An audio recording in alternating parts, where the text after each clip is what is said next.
Buenas noches, estimados. Empezamos con el cuarto día de lo que es nuestro evento de procesos estocásticos en la era digital, comunicaciones inalámbricas y análisis de datos. En esta ocasión tenemos ya el primer día del workshop, ¿cierto? Y nos acompaña nuestro ponente, Leonardo Gonciorowski, ¿no? Profesor Leonardo Gonciorowski, PhD de la Universidad de la Pontificia Universidad Católica de Río de Janeiro. Coordinador y profesor del curso de Ingeniería Eléctrica en la Universidad UEMA, profesor del programa de Maestría en Ingeniería de Computación en la Universidad Estadual do Maranhão, ingeniero electricista, máster en Ingeniería Nuclear y doctor en Telecomunicaciones. Posee una MBA en Emprendimiento y Gestión de Negocios. Fue profesor adjunto de la Escuela Naval en las disciplinas de control y automatización. Investigador en Inmetro en el área de telecomunicaciones. Integrante del grupo de radiopropagación del CETUC del PUC Río. Participando en proyectos y consultorías en telecomunicaciones. Coordinador del curso de posgrado en la Universidad Estácio de Sá, responsable del programa de instalaciones eléctricas de BT y MT en telecomunicaciones, con énfasis en planificación de redes y comunicaciones móviles. Gerente nacional de postventa en APC, gerente regional de las áreas comerciales y postventa.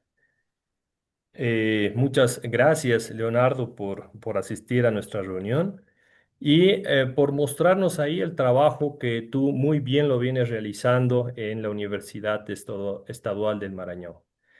Entonces, después de tu presentación, ahí voy a pedir justamente que me puedan otorgar para dar unas palabras ahí de agradecimiento a nuestro ponente, ¿no? Y bueno, podemos empezar entonces con la reunión y con tu presentación, estimado Leonardo.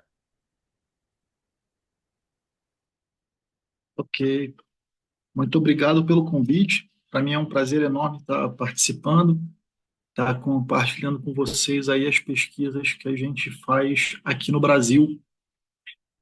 Vou tentar falar bem devagar, né? Para que não, meu espanhol é muito limitado, então eu prefiro falar em português e aí vou falar mais devagar para que todos possam acompanhar, ok? Bom, Perfecto. então vamos começar.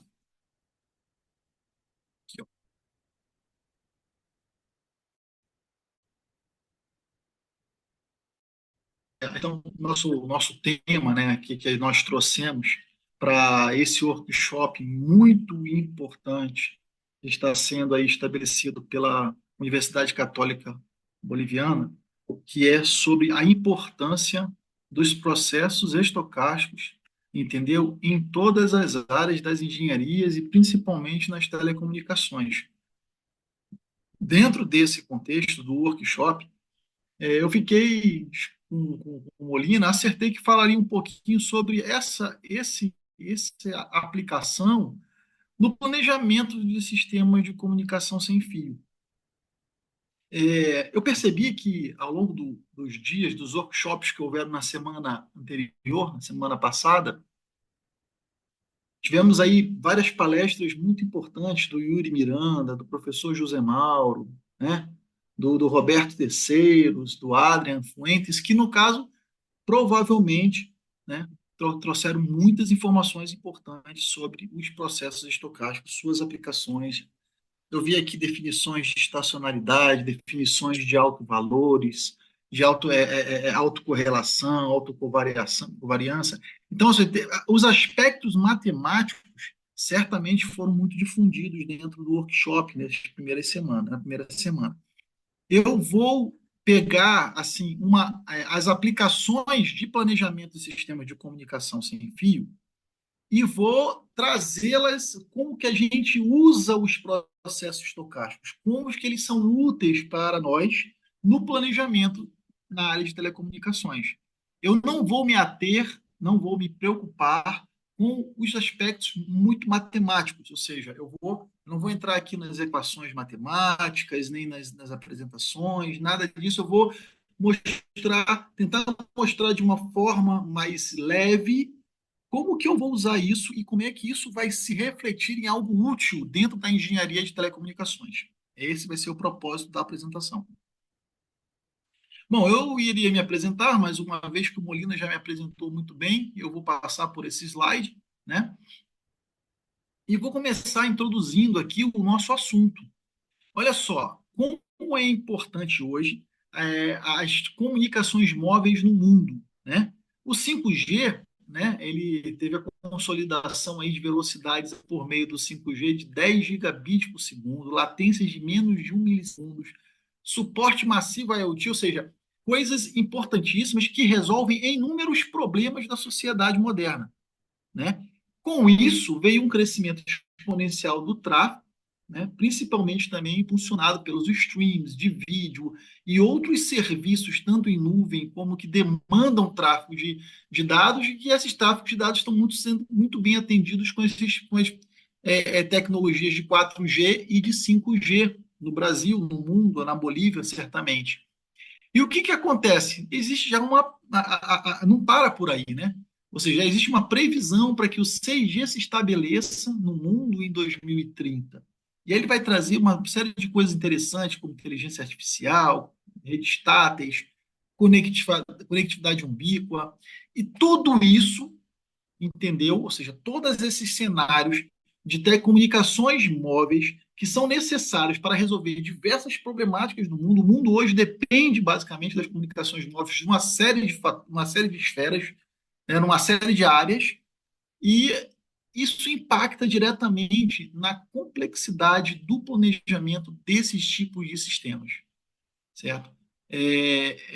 Quando você vai planejar um sistema de comunicação móvel, é muito importante que se tenha em mente de que, como ele é móvel, como ele é sem fio, o canal de comunicação, o canal de propagação, onde a onda eletromagnética do sinal é radiado, ela é dinâmica, ela passa por ambientes que não conhecidos, incertos, você não tem certeza de nada. A gente vai entender que, na verdade, nós vamos trabalhar nesse tipo de engenharia com variáveis que são de fato aleatórias.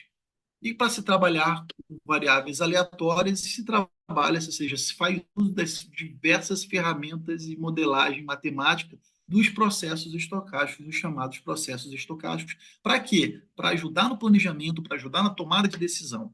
Para se ter uma ideia, quando eu vou ofertar uma rede de banda larga sem fio, os engenheiros que estão projetando essa rede, eles vão precisar se ater a desafios como minimizar a interferência do ruído, interferência intersimbólica, que vai ser causada pelo canal dispersivo, e aí eu vou explicar para vocês o que é esse canal dispersivo, baixa relação de sinal-ruído, aí eu tenho que trabalhar com um sistema que consiga trabalhar com a menor relação sinal-ruído possível, porque para que eu tenha maior cobertura. Eu vou ter que me ater a preocupações de limitação do espectro de frequência, eu não posso, preciso de banda, eu preciso de velocidade, de taxa de transmissão, mas eu tenho um espectro limitado que não me permite simplesmente aumentar a minha banda e, com isso, eu conseguir maiores taxas. Então, eu vou ter que ter uma série de ferramentas de eficiência espectral para conseguir essas maiores taxas de transmissão.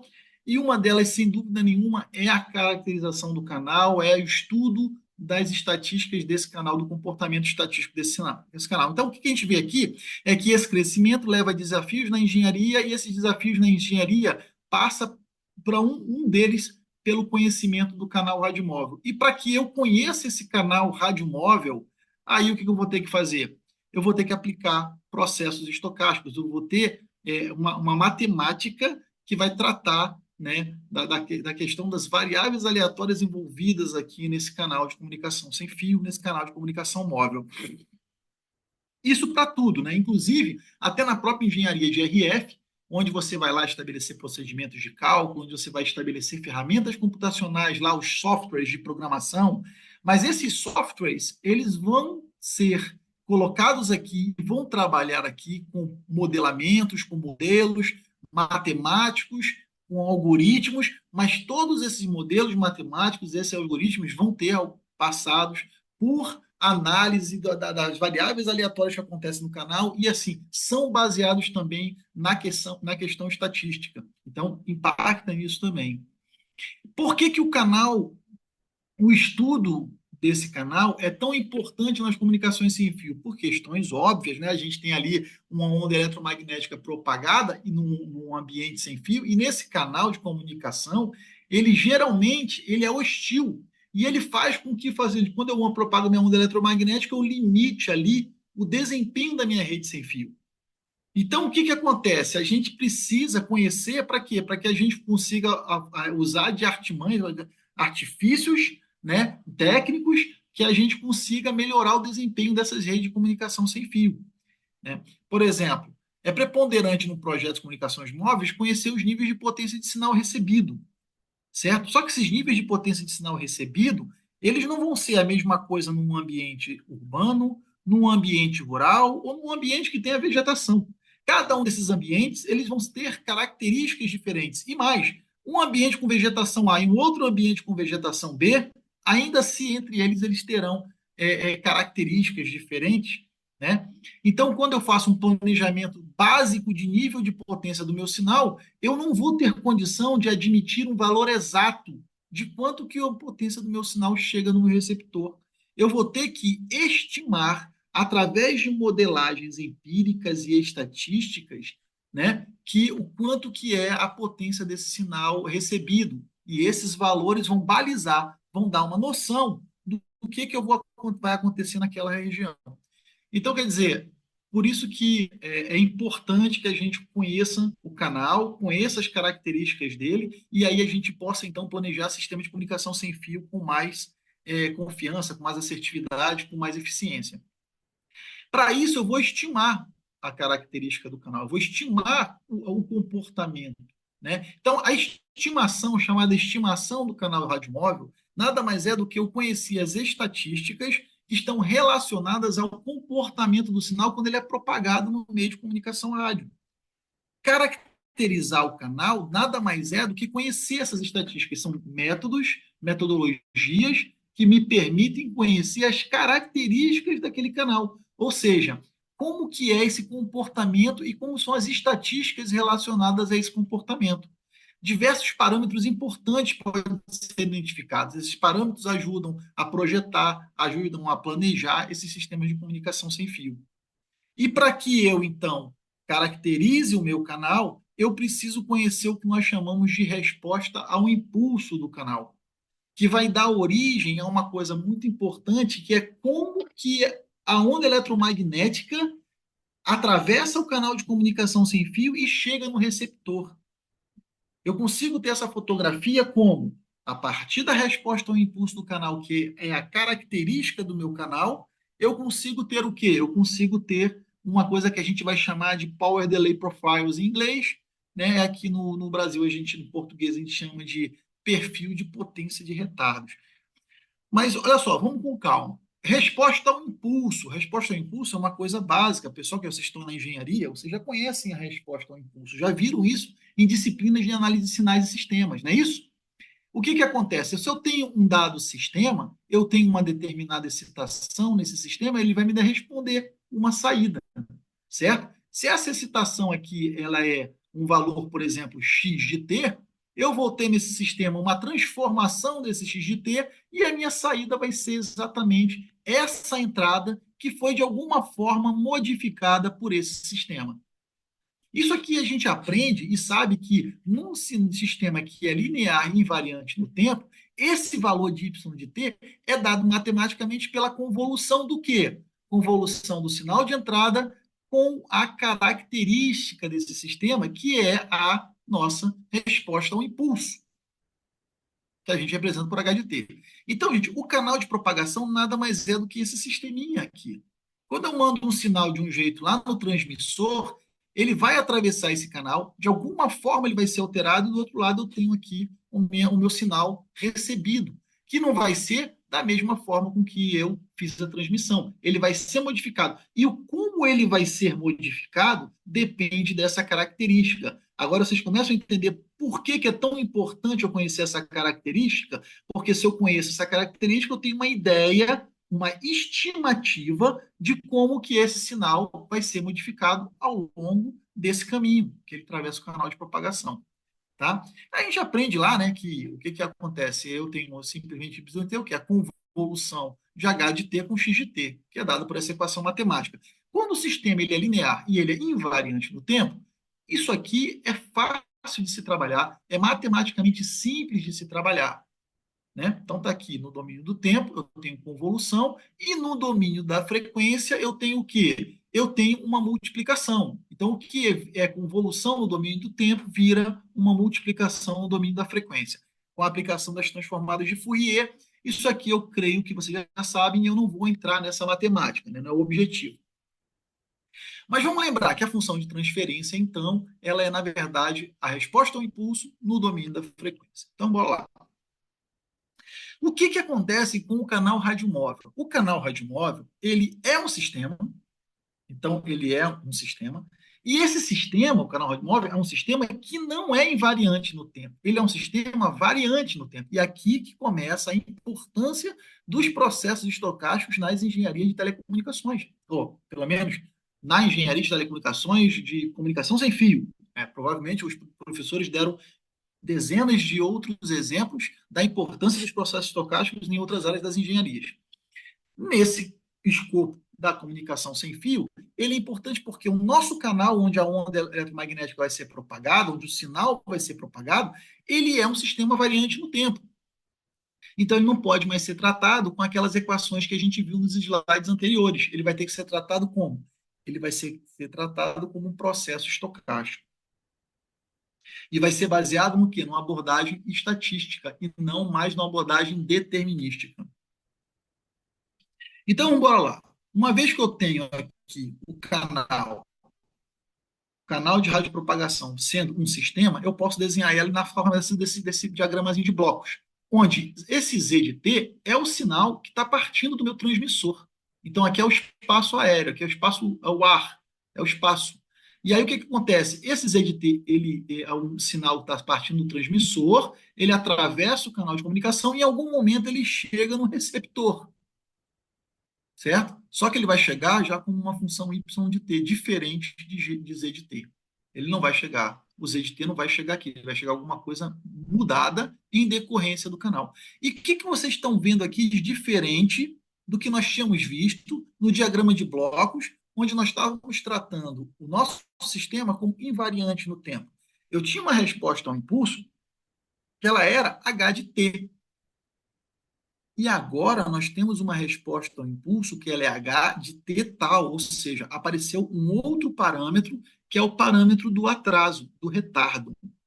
Então aqui eu tenho uma função biparamétrica e que ela vai ter que ser tratada de uma forma estatística. E aí então diversas, vamos dizer assim, modelagens matemáticas na área de processos estocásticos mostram, e eu até trouxe aqui uma referência que é o livro do Parsons, tá? E o que que o livro do Parsons ele mostra o cálculo e a definição dessas equações matemáticas, que eu acredito que não era interessante que eu trouxesse esse modelamento matemático, porque ia ficar muito pesado, demorado, e talvez a gente não tocasse nos assuntos mais importantes, que é a aplicação de fato dessa modelagem estocástica nas comunicações sem fio. Mas notem que, como eu tenho um canal biparamétrico, eu faço duas transformadas de Fourier para poder sair, por exemplo, do domínio do tempo para um domínio puramente da frequência, onde eu tenho frequência e desvio Doppler. Esse domínio do tempo, que é a resposta ao impulso, e nesse domínio Doppler, são os dois domínios mais importantes para eu caracterizar o canal. Esse domínio aqui também é muito importante. Aqui eu consigo, por exemplo, tirar os perfis de potência de retardo. Aqui eu consigo tirar, por exemplo, a resposta em frequência do canal. Aqui é o desvio Doppler do canal. Aqui eu consigo, por exemplo, ter uma noção da largura de banda de coerência do meu canal, que é extremamente importante para que eu saiba se o meu sinal recebido ele vai ter um desvanecimento plano ou seletivo em frequência. Mas, Leonardo, o que é o desvanecimento plano? O que é desvanecimento seletivo em frequência? Daqui a pouco eu comento um pouquinho.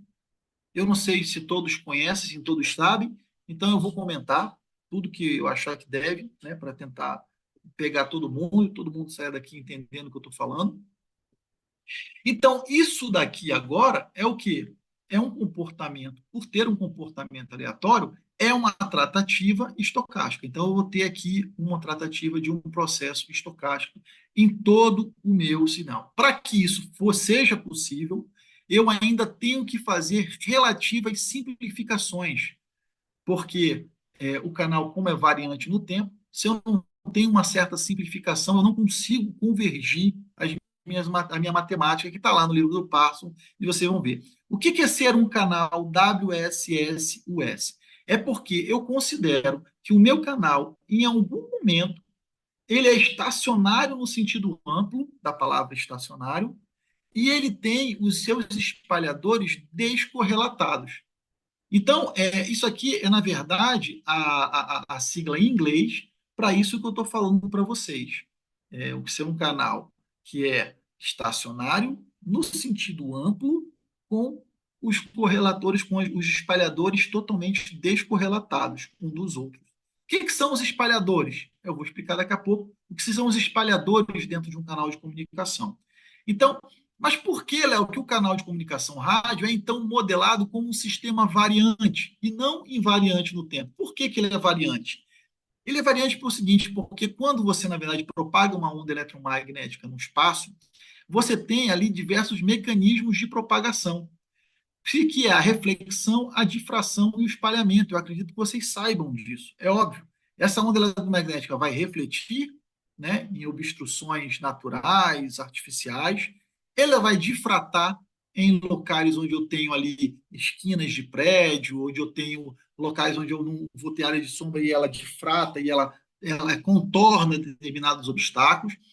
E esse espalhamento aqui nada mais é do que a onda eletromagnética que chega em algum local onde diversas réplicas desse sinal nascem a partir da colisão dessa onda eletromagnética com aquele obstáculo, entendeu? E aí eu tenho o chamado espalhamento do sinal. Então, bora lá. Com base nesses mecanismos de propagação, eu vou ter efeitos de propagação. Esses efeitos de propagação, eles são a sombreamento e o que a gente chama de multipercurso. Então, esses mecanismos de propagação dão origem a dois efeitos de propagação: o multipercurso e o sombreamento. O multipercurso, ele causa o quê? Desvanecimentos em pequena escala. A gente vai ver o que é isso. E no caso do sombreamento, ele causa o que a gente chama de desvanecimento em larga escala. A gente vai tentar ver o que é isso daqui a pouco. E aí o que acontece? Com base nisso, eu preciso fazer uma análise de predição de cobertura e preciso caracterizar o canal para conseguir saber como que esses mecanismos e como que esses desvanecimentos vão afetar a minha onda eletromagnética que sai do transmissor e que vai chegar em algum momento no receptor, né? Então, o que a gente tem aqui? Olha só, em áreas urbanas, a comunicação se faz devido possível ao espalhamento do sinal nas superfícies das edificações e pela difração ao redor deles, uma vez que o receptor está geralmente abaixo da altura média das edificações. Então, olha só o que vai acontecer. Quando a onda eletromagnética está sendo propagada, eu estou considerando que esse carrozinho aqui é o meu celular, que está se movimentando na cidade, e conforme ele se distancia, eu vejo que eu tenho aqui um sinal que vem sendo recebido. Isso aqui é distância, isso aqui é potência do sinal. E esse sinal aqui ele é recebido. Esse sinal, inclusive, pessoal, é um sinal que eu estou usando aqui na ilustração do PowerPoint, mas ele é um sinal real, é um sinal de uma medição de campo. Tá legal? Então, olha só o que acontece. Quando, na verdade, esse móvel se desloca pela cidade, ele é móvel, comunicações móveis. Eu tenho um celular se deslocando pela cidade e essa onda eletromagnética chegando nele o tempo inteiro, de forma contínua, acaba que, conforme eu vou me distanciando do meu transmissor, eu vou tendo uma perda de propagação. Só que, além disso, eu vou tendo outros dois efeitos que vão acontecendo aqui. Então, eu digo que essa linhazinha aqui, ela tem, na verdade, três contribuições somadas. Uma contribuição da perda de propagação conforme esse cara se distancia desse transmissor, que eu vou chamar de perda de percurso, e que se essa distância ela pode ser mostrada na forma de uma reta decrescente, se essa distância for colocada na escala logarítmica, então está aqui, se eu tenho supondo que eu tenho essa distância em escala logarítmica, eu tenho aqui uma perda de percurso que é o quê? Que é o decréscimo da potência do sinal conforme eu vou me distanciando do transmissor, o que é razoável de se pensar, né? Se eu vou me distanciar do transmissor, quanto mais eu me distancio, menor será a minha potência recebida no meu telefone.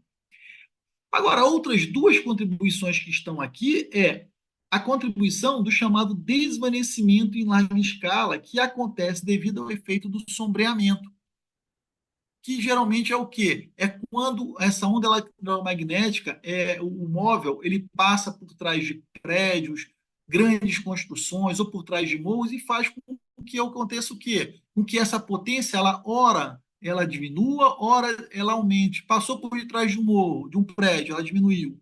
Passou voltou para frente daquele prédio, ou seja, eu estou com um sinal um pouco mais forte ali. Ou então eu tenho uma reflexão, uma difração, onde o sinal chega com um pouco mais de força, o sinal vai tender a aumentar um pouquinho. E isso aqui vai acontecer ao longo do percurso. Então, esse desvanecimento que acontece em grande distância, essa variação lenta que acontece na potência do sinal em grandes distâncias, ela acontece devido ao efeito do sombreamento. E agora eu tenho um outro efeito, que é o efeito do desvanecimento em pequena escala, que é decorrente do multipercurso.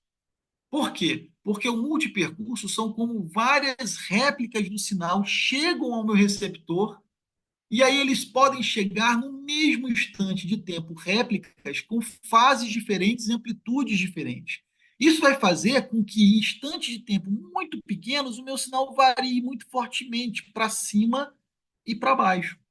Vai depender de como que essas réplicas vão se somar construtivamente ou destrutivamente no receptor. E olha só que legal.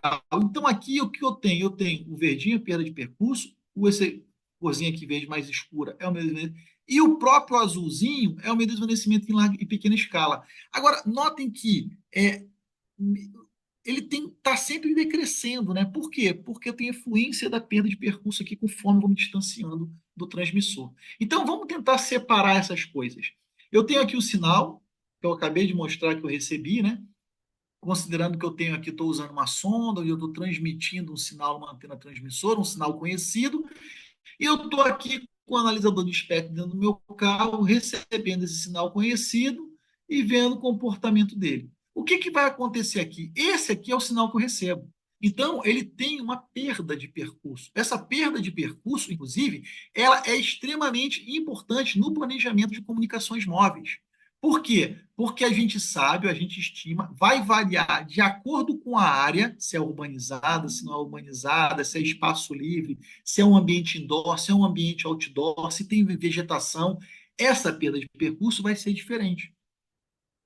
Para vocês terem uma noção que a perda de percurso, se eu não tiver nada, tiver só o espaço entre o transmissor e o receptor, eu vou ter uma perda de percurso que seria a perda no espaço livre, que é como se eu tivesse um expoente aqui, n igual a 2 de atenuação. Então, essa reta me diz qual que é o expoente de atenuação do meu sinal num dado ambiente, num determinado ambiente, certo?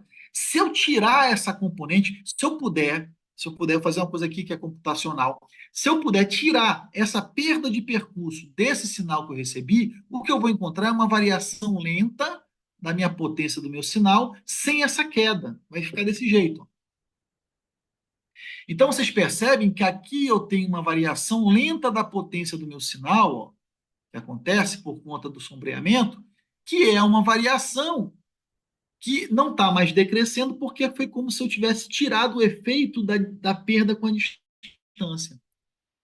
Então, conforme eu caminho, eu vou tendo variações de potência para baixo e para cima e para baixo, de acordo com o sombreamento, a difração do sinal. Quando eu faço uma estatística, ou seja, quando eu chego e faço uma análise da potência do sinal, do desvanecimento em larga escala, o que, que vai acontecer? Eu pego os valores, esses valores de potência todos aqui. Aí eu começo a fazer o seguinte: eu começo a modelá-los, colocá-los num histograma e desse histograma eu vejo a probabilidade de cada daqueles itens do histograma acontecer, e aí eu transformo esse histograma numa função densidade de probabilidade, né? O que vai acontecer? Eu vou ver que quando eu tenho um desvanecimento em larga escala, em frequências abaixo de 6 GHz, eu tenho um comportamento que, em geral, ele tem uma estatística log normal. Então, olha onde é que entra a importância da estatística aqui. Eu já sei que o comportamento do desvanecimento legal em sistemas de comunicações móveis ele é log normal. Por quê? Porque diversas medições foram feitas e diversas análises dessa modelagem do desvanecimento em larga escala foi realizada e todas elas convergiram ou chegaram próximos de uma, se assemelharam a uma distribuição de probabilidade normal. Qual é a importância disso? Quando eu vou fazer um projeto, eu já sei que eu vou ter um desvanecimento em larga escala em uma determinada localidade e eu posso modelar esse desvanecimento do meu sinal no meu receptor baseado numa função densidade de probabilidade log normal. Essa é a importância de eu saber isso. Só se sabe isso devido aos estudos que foram feitos. Olha só o que acontece agora se eu tirar dessa linha azul, eu tirar essa contribuição da potência para cima e para baixo, o que vai acontecer é isso aqui. Eu vou ter uma variação agora rápida, para cima e para baixo, em pouquíssimos metros. Eu vou ter uma variação que diz respeito à questão da soma das réplicas do sinal que chegam no receptor. E aí, quando elas se somam positivamente, esse sinal fica mais forte, quando elas se somam negativamente, esse sinal fica mais fraco. Quando eu faço a estatística disso aqui, o que eu vou conhecer é isso aqui. Ó. Essa estatística ela pode ser uma distribuição de probabilidade de Rayleigh, ela pode ser uma distribuição de probabilidade de Rice. E o que se viu quando se fizeram, os pesquisadores ao longo dos anos fizeram muitas e muitas pesquisas disso aqui. Eles começaram a notar que davam a estatística desses valores de potência aqui se assemelhavam à distribuição de Rayleigh quando eu não tinha visada entre o transmissor e o receptor. Quando eu tinha visada entre o transmissor e o receptor, a estatística deixava de ser uma estatística de Rayleigh e passava a ser uma estatística, uma função densidade probabilidade de Rice, ou seja, a estatística, ou seja, a probabilidade dessas potências desse sinal aqui ocorrerem eram mais semelhantes a uma função densidade probabilidade de Rice. Então, por isso que a gente diz assim que o canal é Rayleigh ou o canal é Rice, e quando em geral eu tenho um canal onde eu não posso não ter visado entre transmissor e receptor, que é o que acontece na maioria dos casos dos sistemas de comunicação móvel, ou a gente fala que o canal é hertziano, quando eu tenho ali quase que sempre visado entre transmissor e receptor. O que as pesquisas mostraram ao longo dos anos foi que, além de Rayleigh e de Rice, você também tem aqui, ó, além de Rice e de Rayleigh, você também tem outras duas distribuições interessantes que, vamos dizer assim, representam estatisticamente o comportamento desse desvanecimento em pequena escala, que é as distribuições de Nakagami e a distribuição de Weibull, ou de Weibull, como alguns chamam. O fato é que tudo que acontece num canal radiomóvel, ele vai ser tratado de uma forma de uma variável aleatória log normal, uma variável aleatória Rayleigh ou uma variável aleatória de Rice. Então, eu preciso de tratamentos de processos estocásticos para compreender esse canal radiomóvel. Né? O outro efeito que a gente tinha chamado a atenção é o efeito do multipercurso, ou seja, aqui nesse móvel, mesmo que ele esteja parado, mesmo que ele não esteja em movimento, o meu sinal vai chegar aqui não por um único caminho. Ele vai chegar por diversos caminhos, que pode ser difração, pode ser reflexão e pode ser espalhamento. É muito comum que o sinal seja espalhado em locais onde eu tenho vegetação. Então, eu vou rodar aqui uma animaçãozinha que vai mostrar o seguinte. Aqui, nesse lado da imagem, eu vou simular em forma de, vamos dizer assim, de vetores, né? Como se fossem raios, a onda eletromagnética chegando ao receptor por diversos caminhos. né? Esse multicaminhos é o que a gente vai chamar de multipercursos, multipath em inglês, né? E aí o que acontece? Nesse outro lado da imagem, eu vou mostrar o seguinte: um gráfico 2D que tem aqui na abscissa o tempo de atraso e tem aqui na ordenada a potência em dBm. Então, aqui, o tempo de atraso vai ser o seguinte: bom, o primeiro chegou, vai aparecer aqui o primeiro raio. Ele vai chegar com uma potência forte, porque tem visada, está mais próximo aqui. O outro raio que bater nesse morro e voltar para cá, ele já vai chegar com um atraso maior, e além disso, ele vai chegar um pouco mais enfraquecido, porque ele percorreu um percurso muito maior. E assim por diante. Para vocês tentarem entender, ou para dar uma noção de como que isso acontece na prática. Então, olha só.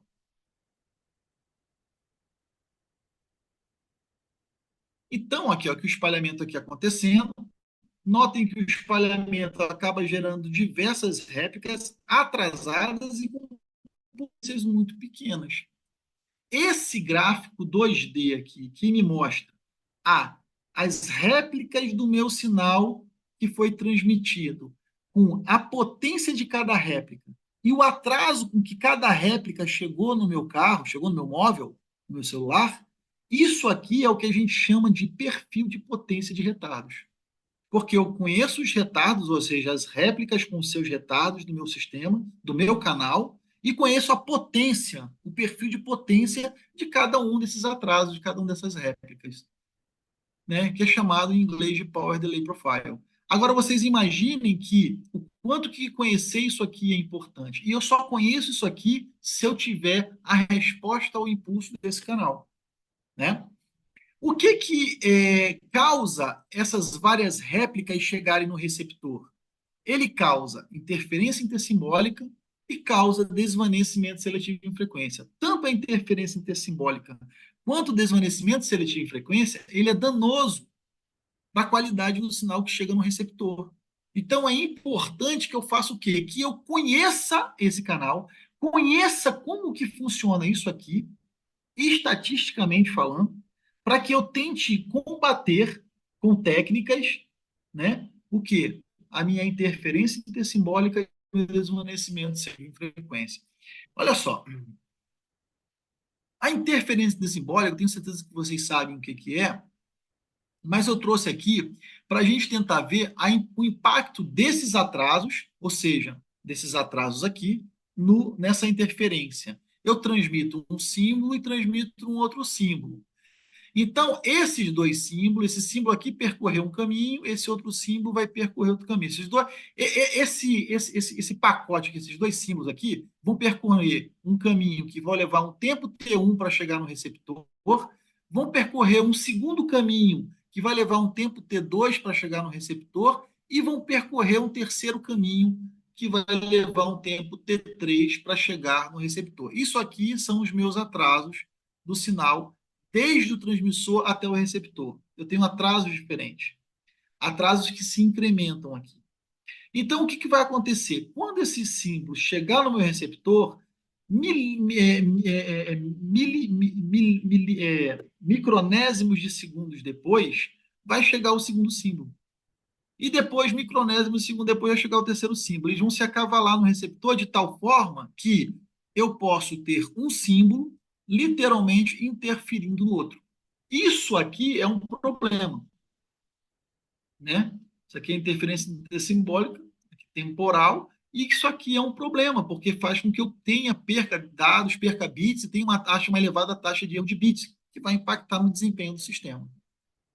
É por isso que os sistemas OFDM são interessantes e são muito utilizados, porque eles têm um intervalo de guarda chamado prefixo cíclico, em que eu copio o final de um símbolo e coloco ele no início. Esse intervalo de guarda, se ele for bem projetado, ele me permite o quê? Que, olha só, mesmo que eu tenha os atrasos aqui, ó, agora eu tenho o símbolo aqui, ó, interferindo no prefixo cíclico. Então, isso aqui, como é uma cópia do que está aqui na frente, eu não estou perdendo nenhuma informação. Apesar de eu ter um payload maior, uma carga de bits maior, porque eu estou repetindo aqui um pedaço desse símbolo, mas isso melhora muito o desempenho porque eu tenho menos taxa de erro de bit, porque eu agora não tenho mais interferência intersimbólica. É claro que isso aqui é um caso ideal, né? Mas eu diminuo bastante a minha interferência intersimbólica. E olha só que negócio interessante. Se vocês pararem para analisar, se esse comprimento desse intervalo de guarda, ele vai depender do quê? De quanto que é esse atraso. Então, se eu conhecer qual é esse atraso médio ou desvio padrão desse atraso, eu consigo projetar o tamanho desse intervalo de guarda de forma mais eficiente para que eu não tenha interferência intersimbólica. Então, isso é uma das razões pelas quais a gente precisa conhecer esses atrasos, para que a gente possa evitar a interferência intersimbólica projetando intervalos de guarda eficientes, né? A outra coisa é o desvanecimento plano e o seletivo em frequência. O desvanecimento plano, olha, por exemplo, eu tenho aqui um exemplo de um sinal que chegou no receptor, né, com desvanecimento plano. Ó. Desde logo que a atenuação do sinal ela é igual em todas as componentes de frequência do sinal. Isso aqui é um sinal símbolo FDM. Isso aqui é de TV digital, inclusive. Isso daqui é o mesmo sinal, só que ele chegou num outro ponto de recepção em que eu tinha muito multipercurso. E aí, esses multipercursos, ó, eles deram um desvanecimento que era seletivo em frequência, ou seja, para as componentes de frequência eu tenho atenuações diferentes aqui. E notem como que é a qualidade do meu sinal demodulado, ou seja, da minha constelação da minha modulação do meu sinal no receptor, quando eu tenho um desvanecimento plano e quando eu tenho um desvanecimento seletivo em frequência. Vocês acham que o meu EVM aqui é muito menor do que o meu EVM aqui, né? Inclusive, eu até tenho aqui um trabalho, e aí eu vou ficar fazendo essa ponte. E, Marcelo, só me diz quanto tempo mesmo que eu tenho para me poder me organizar aqui na questão tempo. Ok, serían 5 minutos más, ¿está bien, Leo? Tá bom, tá bom. Ok. Aí, então, o que acontece? Então, não vou abrir isso aqui para a gente dar continuidade aqui. O que acontece?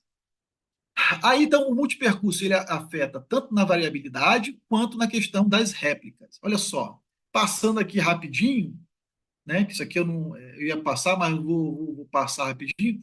Olha só quanto que, por exemplo, eu conhecer estatisticamente os processos estocásticos, as estatísticas das variáveis aleatórias, que é o meu canal, que é o meu sinal quando ele atravessa o meu canal de comunicação, por o meu canal ser variante no tempo, o meu sinal é uma variável aleatória.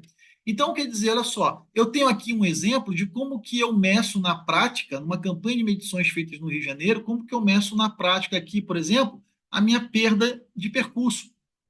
E olha aqui o desvanecimento em larga escala acontecendo. Olha só como que ele, de fato, se assemelha a uma distribuição log normal. Então, por exemplo, e aí, Leonardo, e com relação às outras medições? Então, eu pego esse artigo aqui, foi um artigo que a gente escreveu, em que a gente fez análise em larga escala, ou seja, análise em pequena escala e larga escala, que aqui eu tenho ó, o desvanecimento em larga escala se assemelhando às medições que foram realizadas em ambientes urbano, suburbano e rural. E acontecendo aqui, todos eles, uma distribuição que se assemelha a uma distribuição log normal. Esses que vocês estão vendo aqui, esses gráficos, eles são, vou aumentar aqui para ficar mais fácil vocês olharem daí, são as medições empíricas, que estão em forma de quadrados, e aqui no pontilhado é a função log normal teórica. Aqui, olha só, as estatísticas de pequena escala. Em vários trechos, onde que eu tive uma distribuição Nakagami, Weibull, Rayleigh, Rice, ou seja, de acordo com o ambiente, eu vou ter uma distribuição de probabilidade. Essa distribuição vai me dar parâmetros. Dada a distribuição, a Rayleigh eu tenho monoparamétrica. Já a Rice, a Nakagami e a Weibull são distribuições biparamétricas. Esses parâmetros, quando eu encontro, é eles que eu vou utilizar para fazer os projetos em situações onde eu tenho esses locais ou em locais semelhantes a esses. Eu tenho aqui estatísticas que eu posso utilizar. Então, eu não preciso fazer medições, eu consigo redesenhar e saber a estimativa dos resultados, por exemplo, do desvanecimento em pequena escala, baseado nesses parâmetros. Se eu pegar esses parâmetros, pegar uma função de distribuição de Rice, eu consigo desenhá-la. Entendeu? Então, esse é que é a importância dos processos estocásticos dentro da previsão e do planejamento de comunicações sem fio. Aqui, olha só, eu tenho aqui as minhas FDPs, né, ou seja, distribuição de probabilidade, né, densidade e probabilidade, teóricas, e aqui as que são. Nota que aqui está um pouquinho diferente, né? Ou seja, a gente não vai ter tudo bonitinho, porque na verdade aqui é um ambiente real e aqui é uma distribuição teórica.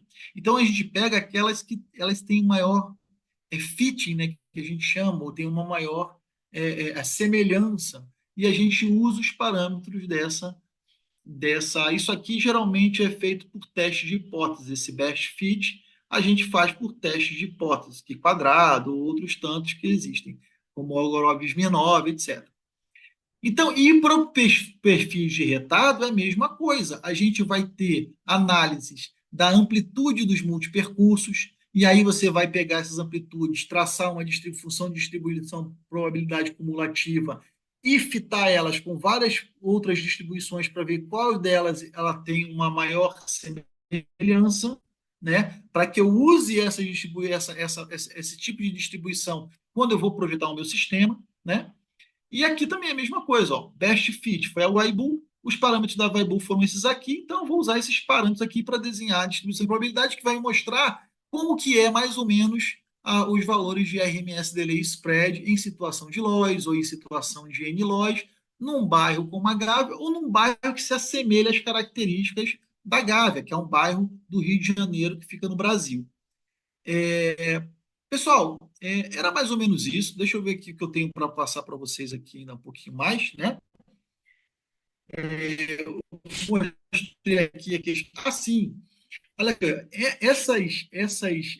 acabei que não falei.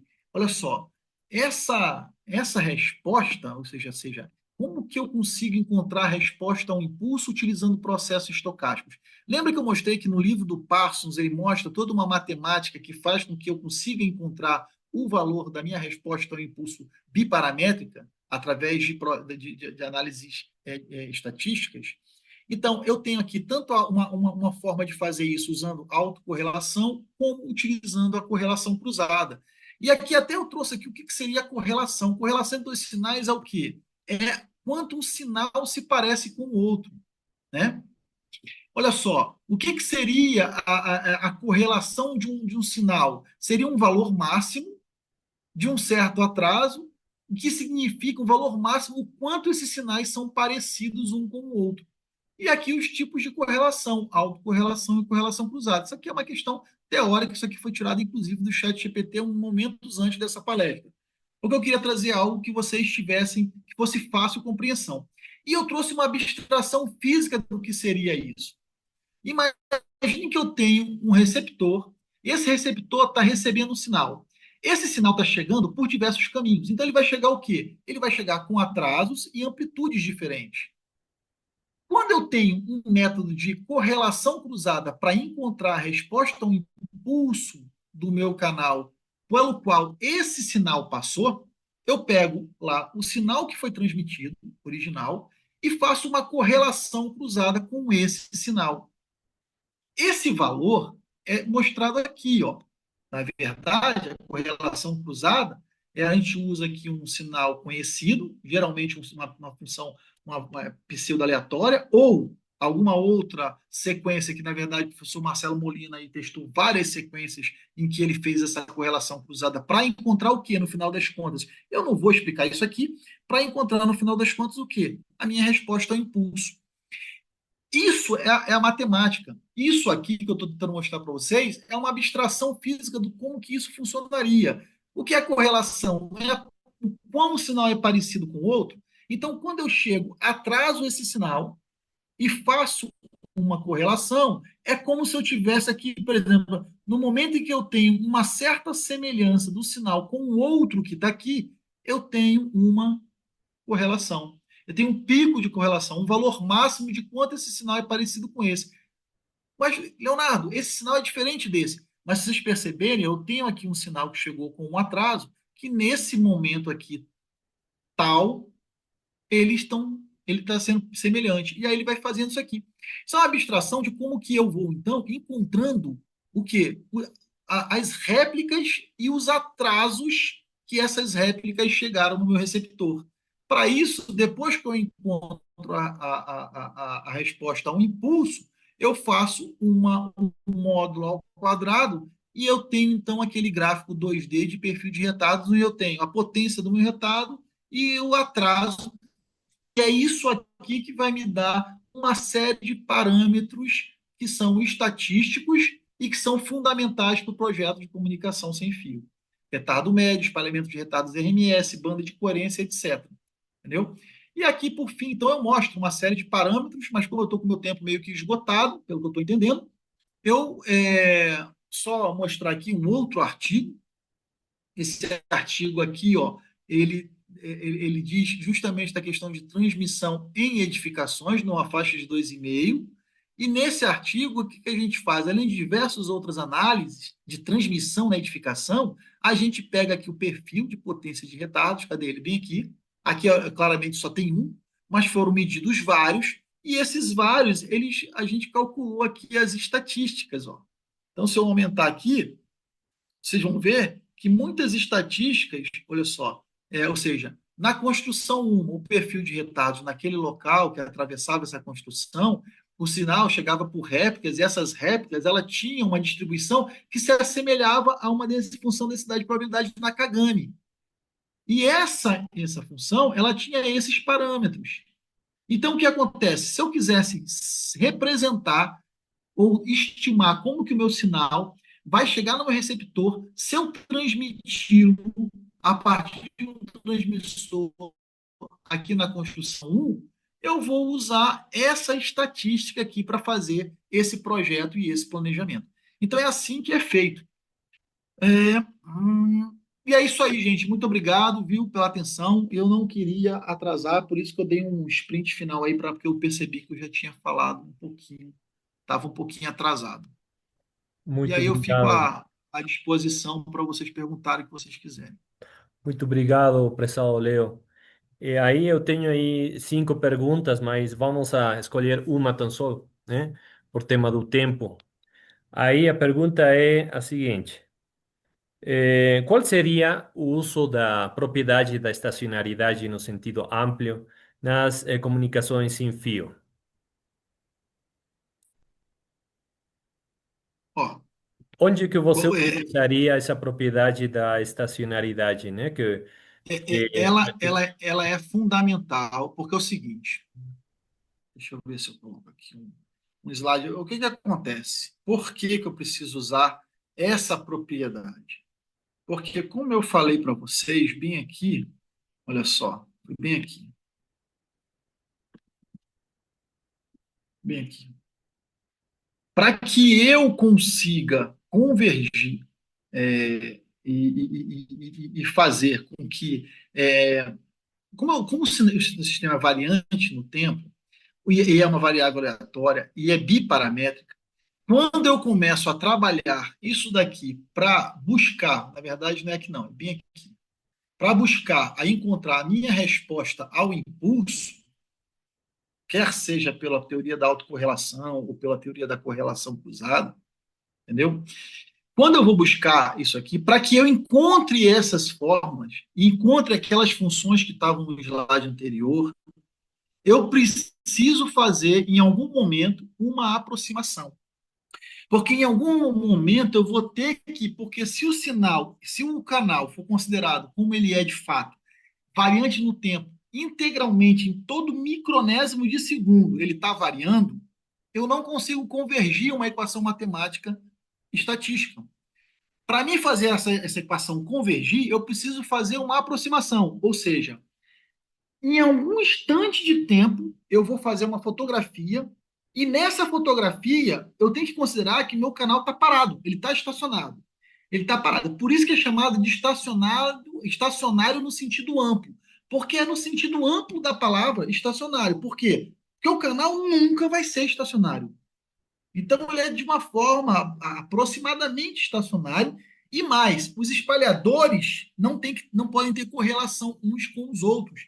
Aí, para que eu consiga fazer com que algumas equações matemáticas, que aí eu teria que entrar na demonstração dessas equações, que era o que eu não queria, convirjam. Senão, eu não vou chegar a lugar nenhum. E é por isso que eu faço uso dessa aproximação. Isso, na verdade, é uma aproximação. Eu não sei se eu consegui explicar o que o aluno queria, mas se não, entendeu? Quiser perguntar, ou se você quiser complementar, Molina, por favor.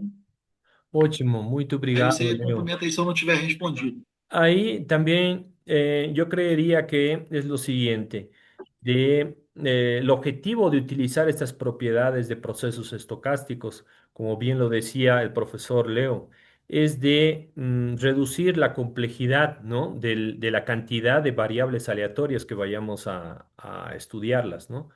Entonces, dentro de esas propiedades, uno de los objetivos es eso. Si nosotros quisiéramos, por ejemplo, comparar dos diferentes multitrayectos, tendríamos dos variables aleatorias, ¿no? Que tendríamos que estudiar. Pero si tan solo estudiaríamos la diferencia entre ambas, entonces tendríamos una variable aleatoria que estudiar, ¿no? Entonces, es por eso que es estacionaria en el sentido amplio, ¿no? Y vemos una variable aleatoria que al final de cuentas va a ser la diferencia entre los dos multitrayectos, por así decirlo, ¿no? Excelente, excelente, doctor, muchas gracias. Leo, quería también mencionar que yo aprendí bastante con Leonardo, ¿no? Y continúo aprendiendo. Allí en Brasil formamos un grupo muy bueno de investigación y hasta ahora llevamos más de 10 artículos escritos con el profesor Leo y eso es excelente, ¿no? Haber formado esos grupos de investigación, algo importante que siempre les transmito ahí a mis estudiantes, es crucial para el desarrollo de las investigaciones y haber encontrado ese grupo de personas con la misma afinidad, ¿no? En esta área de comunicaciones inalámbricas. Realmente ha sido un gusto y con ellos justamente continuamos investigando, continuamos escribiendo artículos científicos, ¿no es cierto? Entonces esa es la importancia de pertenecer a esos grupos. Muy obrigado mismo, Leo, por ter vindo, por asistir a en esta conferencia. Y un abrazo, Leo, y espero ahí ver pronto você, tá? Pode contar sempre comigo, Marcelo. A gente aqui agradece aqui, porque a gente sabe da tua contribuição aqui para a pesquisa do Brasil e também sabe da contribuição que você continua dando aqui na parceria que você faz tanto conosco da UEMA, como principalmente com o pessoal da UF, né? Acredito que o professor Pedro Castelhanos deve estar apresentando daqui a pouco também, compartilhando o seu amplo conhecimento na área, e também com o pessoal da PUC do Rio. Então, quer dizer, você é uma peça fundamental na pesquisa do Brasil e a gente agradece muito e, mãe, quando você precisar, é só chamar que a gente vai estar pronto para estar contribuindo com vocês aí, tá bom? Um Ótimo. abraço bem forte, meu amigo. Um abraço, um abraço. Mais uma coisa, amanhã tem jogo, né? Tem jogo do Brasil na Bolívia. Tem que perder o Brasil para a Bolívia classificar, Leo. É? Tá bom, por mim, se depender do quanto eu gosto de ti, eu até aceito essa proposta aí. Vou até torcer para a Bolívia. Ótimo, O muito Brasil já está obrigado, tá? classificado, né? O Brasil acho que já está classificado, então se perder não Isso, tem muito problema, não. é verdade, sim. Um Tá abraço, bom, Leo. Muito Marcelo. obrigado, Um amigo. abraço, um abraço. Um abraço. Bueno, pues continuamos entonces con nuestro workshop. A continuación, quiero presentar ahí a doctor, un profesor Gustavo Siles Soria de la Universidad de la UPB. Gustavo, ¿estás? Sí, sí, sí, hola, ¿qué tal? Perfecto, Gustavo, ¿qué tal? Buenas noches. Voy a leer ahí el perfil del doctor, doctor en tecnologías y sistemas de comunicaciones por la Universidad Politécnica de Madrid. Máster en microondas y sistemas de telecomunicaciones por la University de Montpellier. Ingeniero electrónico por la Universidad Mayor de San Simón. Investigador doctoral en el Departamento de Señales, Sistemas y Radiocomunicaciones de la UPM. Ingeniero y coordinador de proyectos en la Agencia Boliviana Espacial. Profesor investigador titular en la Universidad Privada Boliviana y director del Laboratorio de Radiocomunicaciones, áreas de investigación, radiopropagación atmosférica y sistemas de comunicación inalámbricas, senior member del IEEE y chair del capítulo Bolivia IEEE Antennas and Propagation Society, ganador de 2 premios plurinacionales de investigación en el área de TICS, autor de más de 55 artículos científicos en revistas y congresos internacionales. Estimado Gustavo, un gusto de tenerte aquí en nuestro workshop. Y bueno, te dejo ahí el micrófono como para que puedas empezar con tu presentación. Gracias Marcelo. Gracias por la invitación en principio y la iniciativa. Hay que decir y hay que reconocer que esta es una iniciativa tuya, liderada por ti y por Edgar Salazar, profesor también de la UPB en este caso. Y bueno, les agradezco esa motivación y bueno, por hacerme parte en esta oportunidad, ¿no? Entonces, voy a compartir mi pantalla. Ahí, ahí se ve. Sí, podemos ver. Vale, perfecto. Bueno, el otro día yo le comentaba, le preguntaba a Marcelo, ¿no? Un poco cuál era la audiencia por el tema de, un poco la profundidad con la que se puede tratar uno de los temas en los que yo me especializo, ¿no? Que es la atenuación atmosférica, pero en concreto la atenuación por lluvia. Bueno, al parecer hay un auditorio con diferentes vertientes, entonces he tratado de hacer una presentación introductoria al tema, ¿ya? Eh, Como ven, bueno, mi presentación se titula Series de tiempo de intensidad de lluvia para estimar la atenuación debido a precipitaciones en comunicaciones inalámbricas. Un poco largo, pero bueno, ¿qué pretendo al terminar esta presentación? Eh, que quede más o menos claro el por qué son útiles estas series temporales de intensidad de lluvia en el área de radiopropagación. ¿Ya? Espero ser capaz de que quede clara esta idea. Entonces, vamos a preguntarnos primero, ¿cómo afecta la lluvia a una señal electromagnética? Asumo que, bueno, hay una mayoría de auditorio del área de telecomunicaciones de diferentes niveles, desde primero, segundo, tercero hasta quizás últimos cursos. Entonces, bueno, ¿cómo afecta la lluvia a una señal electromagnética? Para ello, quiero hablar un poco comenzar hablando de algo práctico, de la experiencia, ¿no? Quiero contarles, bueno, aquí es donde yo trabajaba en España, en la Escuela Técnica Superior de Ingenieros de Telecomunicación de la Universidad Politécnica de Madrid. Bueno, en toda esta escuela bastante grande, solo se enseña ingeniería de telecomunicaciones, ¿no? Es bastante grande. Y bueno, en concreto, bueno, aquí en el edificio C, donde tengo marcado, bueno, tenemos a día de hoy todavía instalado un experimento. Es que es este, ¿no? ¿En qué consiste esto básicamente? Por no entrar en muchos detalles. Bueno, es un receptor satelital. En realidad la estructura, un momentito, voy a poner aquí el puntero. Ya. Eh, la estructura del receptor desde un punto de vista de la arquitectura y de los dispositivos y RF y en frecuencia intermedia, bueno, es la que tenemos aquí a la derecha. Ya, no voy a entrar en muchos detalles. Ya, se habla en doble conversión en frecuencia, un receptor super heterodino, digamos, clásico, con su antena parabólica y que está recibiendo la señal de un satélite, que es el satélite AlphaSat, un satélite geoestacionario, que en realidad es un satélite comercial, que es de Inmarsat, de la empresa Inmarsat, bueno, es que también se denomina AlphaSat y que entre una de sus particularidades es que está transmitiendo una señal que vemos aquí, dice beacon, es una señal simodular, ya, una senoidal si quieren, pura o bastante pura espectralmente hablando.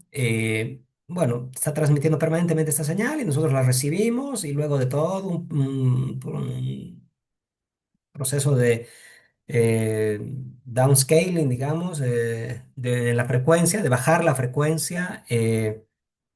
Bueno, en este ordenador vamos viendo la potencia recibida. Aquí tenemos un ejemplo de la potencia que estamos recibiendo. Bueno, pues este es un experimento que se conoce como experimento de propagación satelital, porque estamos midiendo por años, ya ahora mismo hemos cumplido 10 años de medidas y estamos almacenando la potencia que se recibe. Ok, eso está en un costado acá, en esta esquinita, y en este otro circulito amarillo tenemos pues equipamiento meteorológico auxiliar, ¿no? Un disdrómetro, un pluviómetro, un radar Doppler, en fin, ¿no? La relación entre la meteorología y la propagación es bastante estrecha. Bueno, entonces este es el experimento, estos equipos son auxiliares. Y aquí tenemos eh, la potencia que estamos recibiendo en un evento X en presencia de lluvia. ¿Qué sucede? Pues la señal se atenúa, perdemos señal. Aquí estamos, fíjense, estamos viendo la potencia en dBms. Bueno, y llegamos a tener un desvanecimiento, bueno, de aproximadamente en el caso límite, acá el mayor desvanecimiento profundo de casi 7 decibelios, ¿no? Muy bien. Entonces ahora veamos el mismo evento. Ahora, si observamos el equipo que les mostré, que tenemos instalado también ahí en la azotea del edificio, conocido como disdrómetro, les hablaré luego en un momento de ese equipo. Pero este es un equipo que permite medir la intensidad de lluvia. Recuerden que esta charla, pues, esta pequeña charla va sobre series de tiempo de intensidad de lluvia. Bueno, pues aquí está la intensidad de lluvia, medidas simultáneamente, ¿no? Aquí está, está hecho el plot, si quieren, las figuras con time coincident, ¿no? Con coincidencia del tiempo, ¿no? Y bueno, queda bastante claro que existe una eh, relación, ¿no? Es decir, cuando hay presencia de picos de intensidad de lluvia, se observan esos picos descendentes de pérdida de potencia, ¿no? Bueno, entonces, este es un fenómeno real. He querido comenzar hablando así de una experiencia, de algo práctico, para que visualicen un poco el efecto, ¿ya? Aquí tenemos otro evento, pero ¿qué ha pasado aquí? Aquí parece que la curva se hubiera invertido, ¿no? Lo que pasa es que aquí ya no estoy haciendo el plot de potencia, como era este caso. La diapositiva previa tenía aquí potencia. En este caso tenemos la atenuación, atenuación por lluvia, ¿ya? Insisto, este es otro evento, otro día, ¿ya? Entonces, eh, ¿cómo se pasa de esta señal, de esta potencia que estamos recibiendo?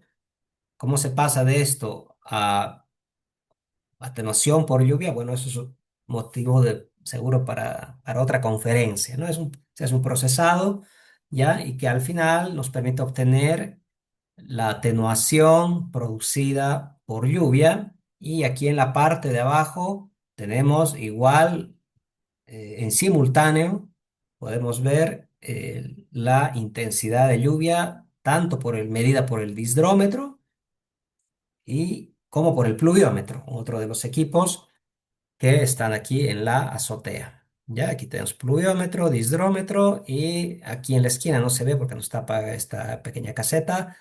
Bueno, ahí del otro lado tenemos el receptor este de acá. ¿Ya? Ok, digamos. Entonces,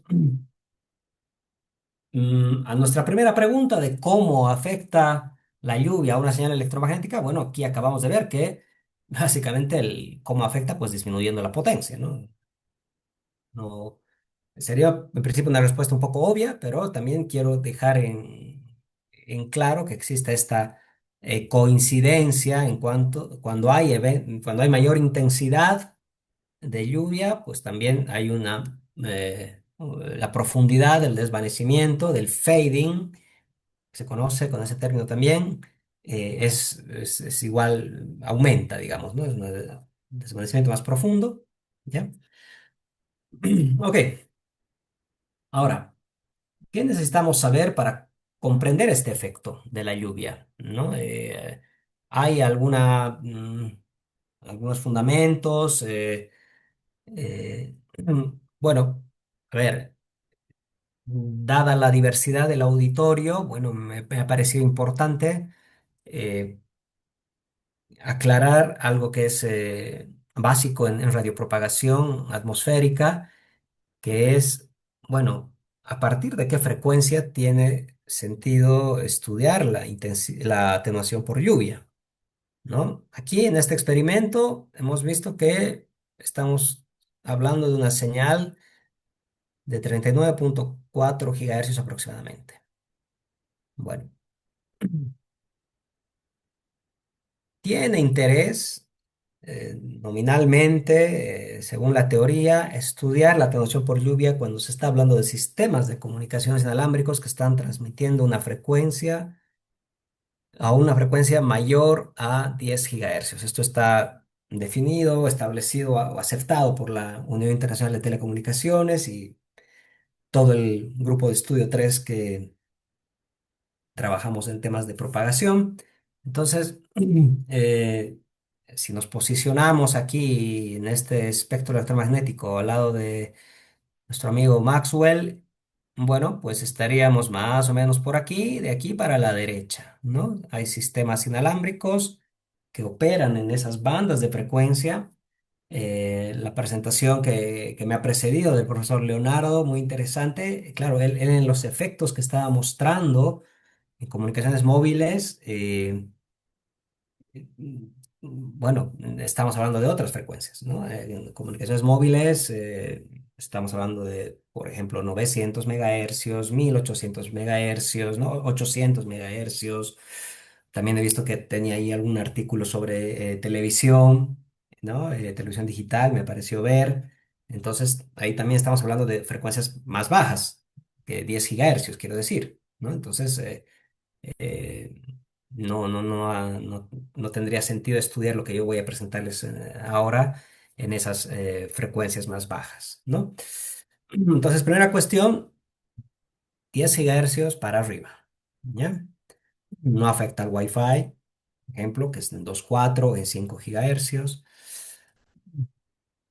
Otra cuestión importante que quiero dejar en claro es la diferencia en estos dos parámetros que a veces se pueden confundir y que son la cantidad de lluvia, que yo le he llamado aquí H, ¿ya? Que típicamente se mide en milímetros. Y esto quizás con lo que estamos más familiarizados, digamos, el ciudadano de a pie, la ciudadana de a pie, cuando escucha en la tele, ¿no? Dice, ¿cuánto ha llovido? ¿No? Tal cantidad de milímetros, ¿no? En un día ha llovido tal cantidad de milímetros, ¿no? Bueno, pues con equipos como este, que es un pluviómetro de balancín, ¿no? Que es muy sencillo, simplemente colecta en uno de estos repositorios, colecta agua, uno conoce con antelación cuánto es la cantidad de agua que puede caer en milímetros en esta cubetita y esto va a bascular, ¿no? Una vez se llena, bascula y al bascular golpea un suerte de relé, ¿no? Y se le manda un impulso. Entonces, cuando hay un impulso, sabemos que llovió tal cantidad de milímetros, ¿no? Y eso tiene sabemos al instante de tiempo en el que ha ocurrido eso, ¿no? Bueno, y luego se vuelca y este otro balancín sube, ¿no? Entonces esto va basculando, ¿ya? Este es un pluviómetro de balancín, tipping bucket, también se le llama. Mide la cantidad de lluvia. Sin embargo, acá lo que nos interesa es la variable R, que no es más que la rapidez con la que llueve, ¿no? Fíjense, está en milímetros por hora, ¿ya?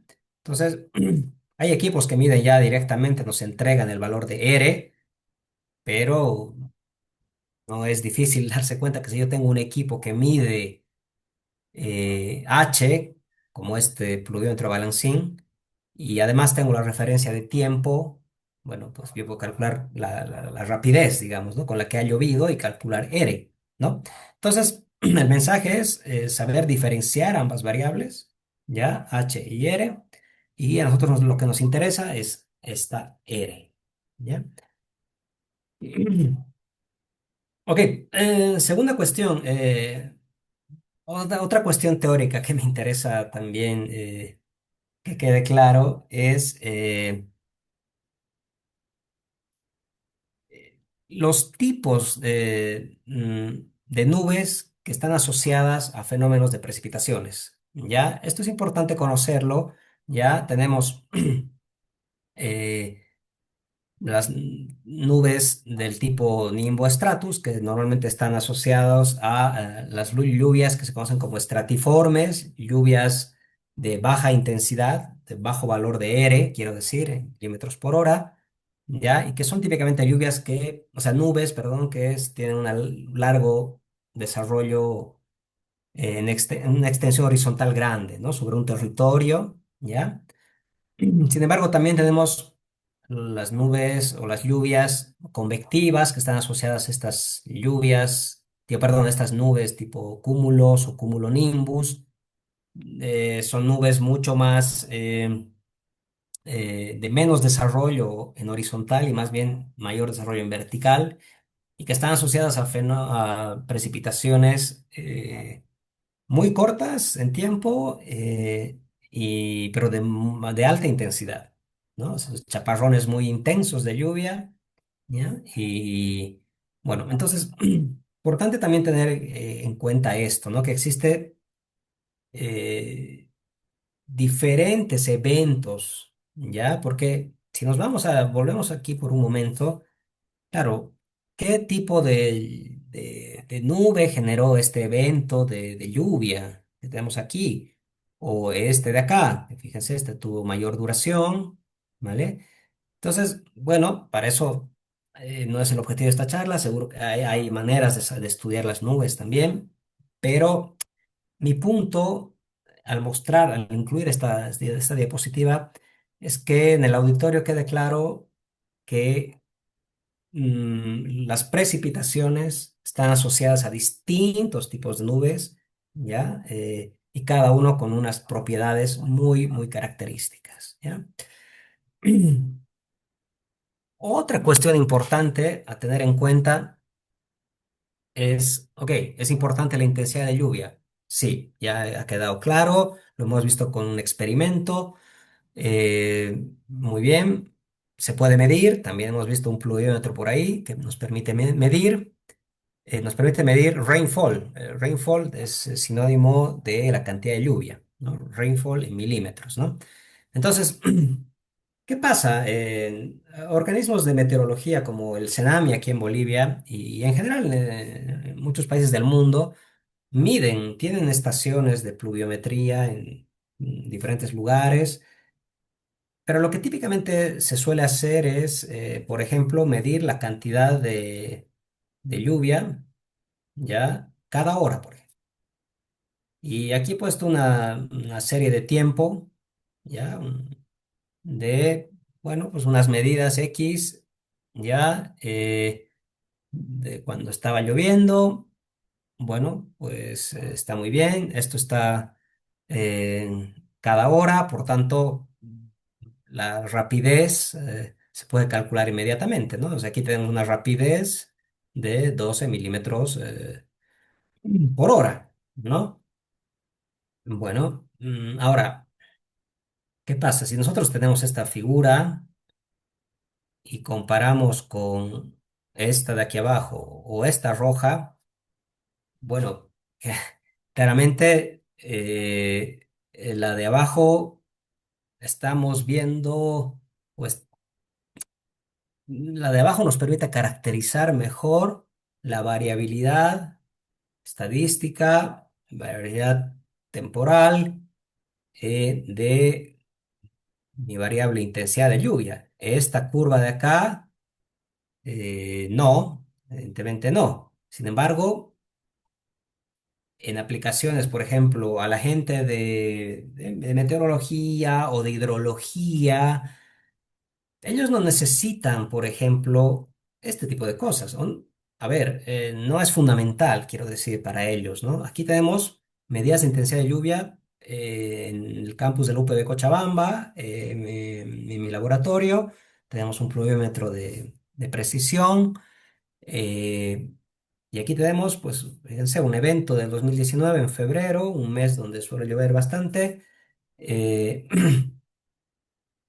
Y fíjense, o sea, yo con este pluviómetro que estoy midiendo cada minuto la intensidad de lluvia, yo puedo caracterizar bastante bien la variabilidad las variaciones de la intensidad de lluvia, algo que evidentemente, y esto es una obviedad, no puedo ver con este tipo de medidas, ¿no? Ahora, el mensaje no es que esto no sirve, ¿no? Esto que estamos viendo aquí esto, como les he dicho, tiene otras aplicaciones, ¿no? En hidrología, meteorología o en climatología, donde no interesa saber con tanta, mm, mm, digamos, finura, si cabe el término, ¿no? Las variaciones, ¿no? Simplemente con saber cuánto ha llovido en periodos que pueden ser por cada hora, incluso hay gente que le interesa cada día, cuánto ha llovido por día, ¿no? Tantos milímetros llovió tal día, al día siguiente cuánto, al día siguiente cuánto, cada 24 horas cuánto el acumulado, ¿no? Pero bueno, evidentemente si con esto no podríamos estudiar esto, porque ha quedado claro, espero, que la atenuación por lluvia está bastante relacionada con la intensidad de lluvia. Entonces, si yo no caracterizo bien mi intensidad de lluvia, no voy a poder caracterizar bien o estudiar adecuadamente la atenuación por lluvia. Bueno, sigamos. Ok. Entonces, medidas cada un minuto. De hecho, las medidas cada un minuto de intensidad de lluvia son un estándar dentro de la Unión Internacional de Telecomunicaciones, dentro del ámbito de la radiopropagación, ¿no? O sea, es algo que la UIT recomienda que si uno quiere estudiar atenuación por lluvia, debería tener medidas de intensidad de lluvia cada un minuto. No es usual, sí, eso es un hándicap que tenemos los que estamos en propagación atmosférica, porque este tipo de medidas cada un minuto no son muy usuales, incluso me animo a decir a nivel mundial. O sea, hay países que lo hacen, pero a los organismos de meteorología, como los equivalentes al CENAMI en Bolivia, no les interesa porque se acumula mucha data, en fin, ¿no? Entonces, y como no necesitan, pues bueno, entonces ese es un tema, ¿ya? Bueno, voy a parafrasear un poco a Joan Manuel Serrat con aquellas pequeñas gotas, ¿no? Eh, para hablar un poco eh, de un equipo, del disdrómetro que les mostré hace un momento. Es este equipo, básicamente. Un disdrómetro láser es simplemente un equipo que emite aquí este pequeño haz y cuando está lloviendo, bueno, pues puede entregarnos eh, los diámetros de las partículas que han pasado por el láser, o sea, las gotas, quiero decir, y la velocidad con la que han pasado. ¿Ya? Con la que estaban cayendo las gotas de agua, ¿ya? Bueno, también partículas sólidas también tiene interés, pero bueno, en esta charla solo me centro en gotas de lluvia, ¿ya? Ok, pero bueno, eso simplemente sobre el disdrómetro. Pero lo que quiero decirles es, uno, eh, como imaginarán, las gotas no son esféricas, las gotas tienen unas formas particulares que a su vez, que dependen a su vez de su eh, diámetro. A medida que van cayendo, pues una gota se va aplanando, como se ve aquí, ya. Eventualmente puede llegar a dividirse, incluso, ¿no? A partirse. Entonces, el primer mensaje es, las partículas de lluvia tienen formas diversas, ¿ya? Y no son esféricas, aunque se las puede aproximar para estudios electromagnéticos, que hablaré en un momento. se las puede aproximar por facilidad, ¿no? Pero en la realidad tienen estas formas diversas, ¿ya? Y para complicar aún más un fenómeno de precipitación, si uno quisiera estudiar en detalle qué es lo que sucede en una precipitación con esas partículas que componen la lluvia, bueno, a ver, ya he hablado de la forma, ¿ya? La forma de la gota o de las gotas es variable y es un balance, como dice aquí, entre las fuerzas de tensión superficial, presión hidrostática y presión aerodinámica, ¿vale? Pero también hay otras variables a tener en cuenta. El tamaño es variable, ¿ya? No todas las gotas, como imaginarán, son del mismo tamaño, ¿ya? No todas las gotas caen con la misma velocidad terminal, ¿ya? Esa velocidad de caída, quiero decir, ¿no? Que a su vez depende de la presión atmosférica, de la humedad, de la temperatura, del diámetro de la partícula. Entra en juego también la temperatura de las gotas. No todas las gotas tienen la misma temperatura. Y ya para rematar, en la complejidad de todo esto, influye también la inclinación con la que están cayendo las gotas, ¿no? O sea, en resumen, si uno quisiera estudiar en detalle un fenómeno de precipitación desde el punto de vista microscópico, si cabe el término, es decir, partícula por partícula o poblaciones de partículas, realmente sería una tarea titánica, ¿no? Y eso en ingeniería, yo soy ingeniero de formación y he trabajado en ingeniería, en la escuela de ingeniería de telecomunicaciones, pues a los ingenieros nos interesa hacer las cosas un poquito más prácticas, ¿no? Llevar esto a la práctica, porque cómo medimos todo esto y si fuéramos capaces de medir, bueno, parece una tarea titánica, ¿no? Y luego convertir esto en atenuación por lluvia, bueno. Ah, bueno, y una última cosa para rematar la complejidad en los estudios. Está lo que se conoce como la distribución de tamaños de gotas, esta variable n, ¿ya?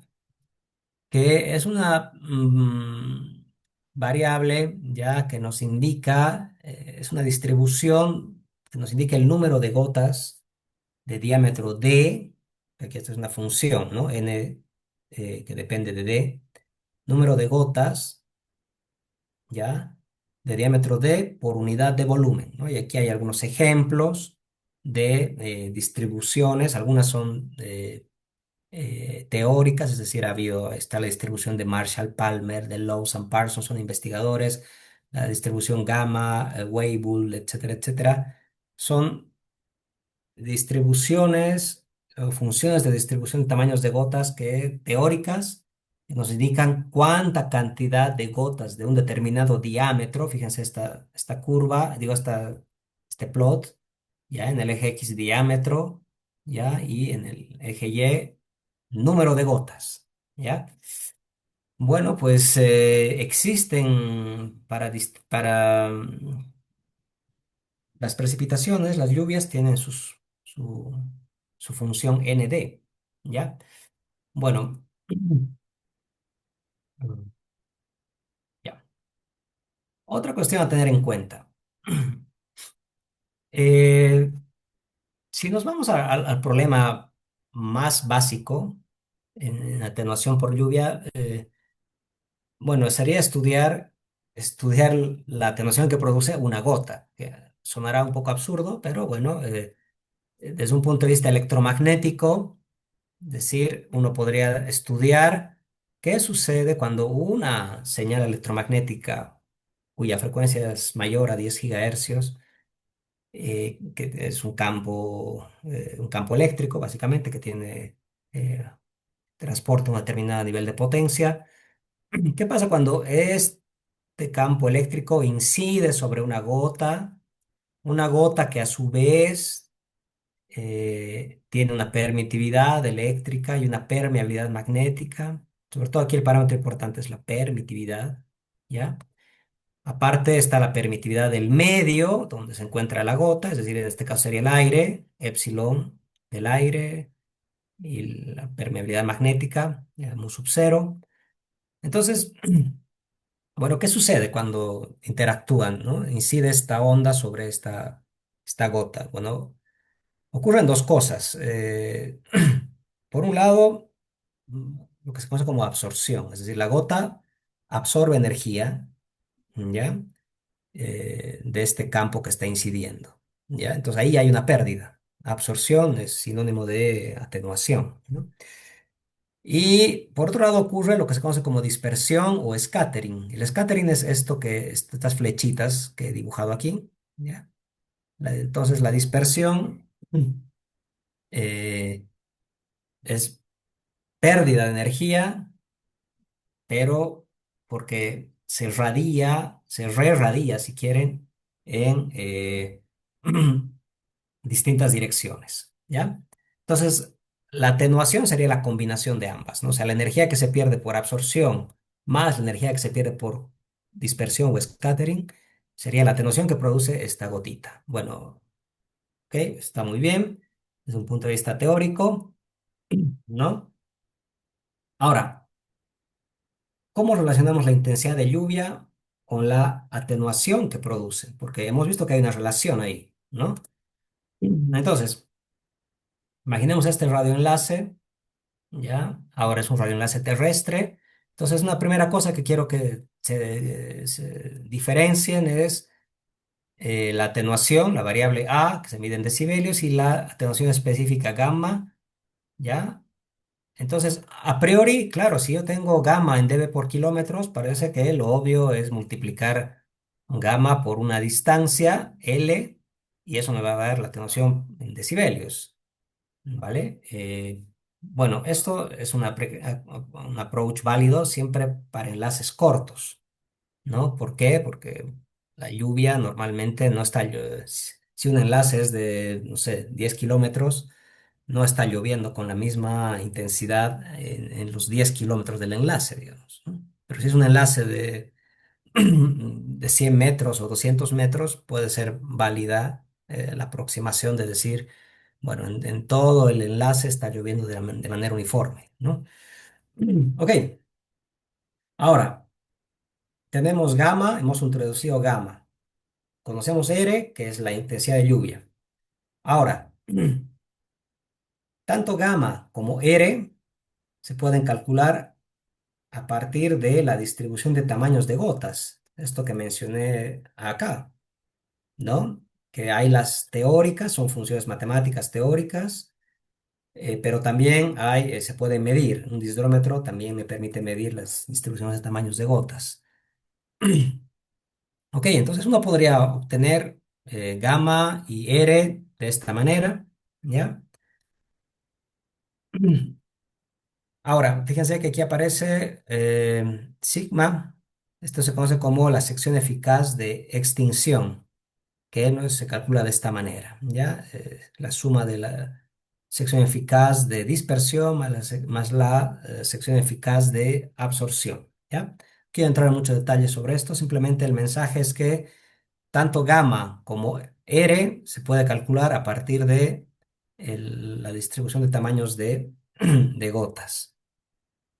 Ok, ahora, una relación, quienes están posiblemente en semestres ya de arriba, en cursos superiores de telecomunicaciones o han tenido algún curso de diseño de enlaces, por ejemplo, radioenlaces terrestres o satelitales, probablemente les suena esta relación, ¿no?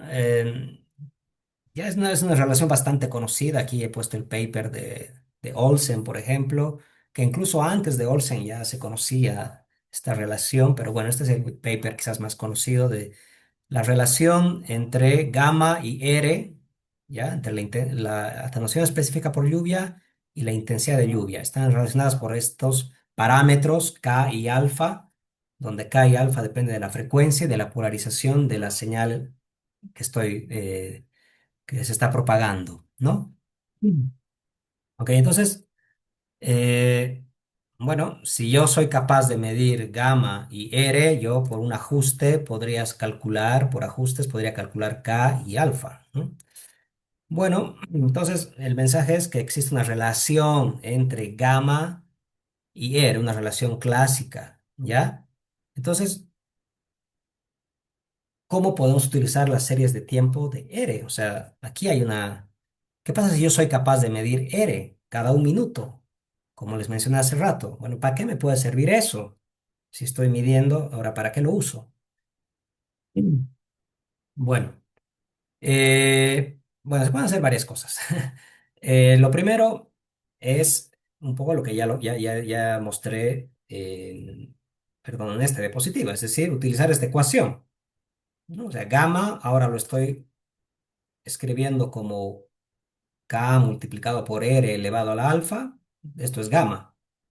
Entonces, si yo tengo medidas cada un minuto de R y mi enlace es corto, ¿ya?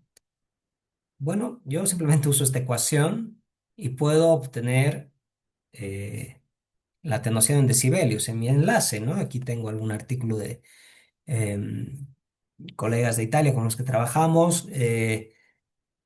Están ya ellos trabajando en enlaces en banda D, ¿no? Frecuencias bastante altas, ¿ya?